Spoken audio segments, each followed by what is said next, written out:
கேக்ஸ்னாலே நம்ம எல்லாருக்குமே ரொம்ப பிடிக்கும். அதுவும் வீட்டில் செய்கிற கேக்ஸ் டேஸ்ட்டே தனிங்க. இன்னைக்கு நான் உங்களுக்கு ரொம்ப டிஃப்ரெண்ட்டான ஒரு வித்தியாசமான பைனாப்பிள் அப்சைட் டவுன் கேக் காட்ட போகிறேன்.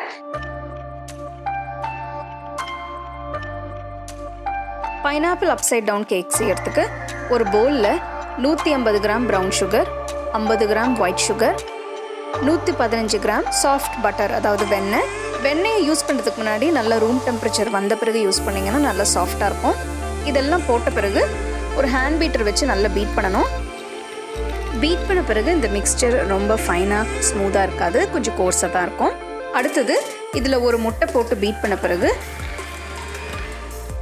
இதில் 60 கிராம் தயிர், 120 ml பால், இந்த பால் காய்ச்சி ஆற வச்ச பால், இதையும் போட்டு நல்லா பீட் பண்ணணும்.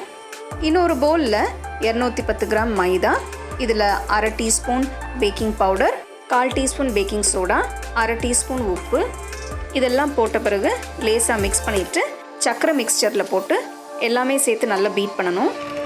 மிக்ஸ் பண்ணி வச்ச மைதா மாவை ஒரே வாட்டி சேர்க்க வேண்டாம், கொஞ்சம் கொஞ்சமாக சர்க்கரை மிக்ஸ்சரில் சேர்த்து நல்லா பீட் பண்ணணும். இந்த ரெசிபிக்கு நான் கேன்ட் பைனாப்பிள் அதாவது டின் பைனாப்பிள் யூஸ் பண்ணியிருக்கேன். அந்த கேன் பைனாப்பிளில் ஒரு சிரப் இருக்கும், நல்லா கொஞ்சம் லேசாக நல்லா ஸ்வீட்டாக இருக்கும். கேனில் இருக்கிற சிரப் ஒரு 60 ml இதில் ஊற்றி நல்லா பீட் பண்ணணும். அதுக்கு பதிலாக நீங்கள் பைனாப்பிள் ஜூஸ் கூட யூஸ் பண்ணிக்கலாம், நல்லாயிருக்கும். அடுத்தது 1 டீஸ்பூன் வெனிலா எசன்ஸ் போட்டு நல்லா பீட் பண்ணணும். இப்போ நம்ம கேக் பேட்டர் ரெடியாக இருக்குது. அடுத்தது கேக் டின்ல 2 டேபிள் ஸ்பூன் பட்டர் போட்டு அவனில் 2 நிமிஷம் வச்சிங்கன்னா நல்லா கரைஞ்சிடும். கரைஞ்ச பட்டரை கேக் டின் முழுசாக நல்லா தேய்ச்சி வச்சுக்கணும். இப்போ இதில் 100 கிராம் ப்ரௌன் சுகர் எடுத்து நல்லா தூவி விடணும். இந்த கேக் பேர் உங்களுக்கு தெரியும், அப்சைட் டவுன் கேக், அதனால் இந்த பேஸ் தான் உங்களோட கேக் டாப். ஸோ இந்த ரெசிபிக்கு நான் கேன் பைனாப்பிள் யூஸ் பண்ணுறேன். ஸோ அந்த ஸ்லைசஸ் எல்லாமே நீட்டாக அரேஞ்ச் பண்ணணும். பைனாப்பிள் பீசஸ் நடுவில் நான் கேன்ட் செரிஸ் ப்ளேஸ் பண்ணுறேன். உங்களுக்கு எவ்வளோ செரிஸ் வச்சுக்கணுமோ அவ்வளோ வச்சுக்கலாம். ஸோ நான் இப்போது பைனாப்பிள் பீசஸில் சென்டரில் வைக்கிறேன். இப்போ இது மேலே பேட்டர் நல்லா போர் பண்ணி ஈவனாக ஸ்ப்ரெட் பண்ணணும். கேக் டின்னை அவனுக்குள்ளே வைக்கிறதுக்கு முன்னாடி அவனை எப்போவுமே ப்ரீஹீட் பண்ணணும். நான் அவனை 180 டிகிரிக்கு ப்ரீஹீட் பண்ணி வச்சுருக்கேன் ஒரு 10 நிமிஷத்துக்கு. அவன் நல்லா சூடாக ரெடியாக இருக்குது. இப்போது கேக் டின்னை அவனுக்குள்ளே வச்சு பேக் பண்ணணும். Pineapple upside down cake bake பண்ணுறதுக்கு ஒரு 45 மினிட்ஸ்லேருந்து 1 hour ஆகும். அவன் டெம்பரேச்சர் 180 டிகிரியில் வச்சுருக்கேன்.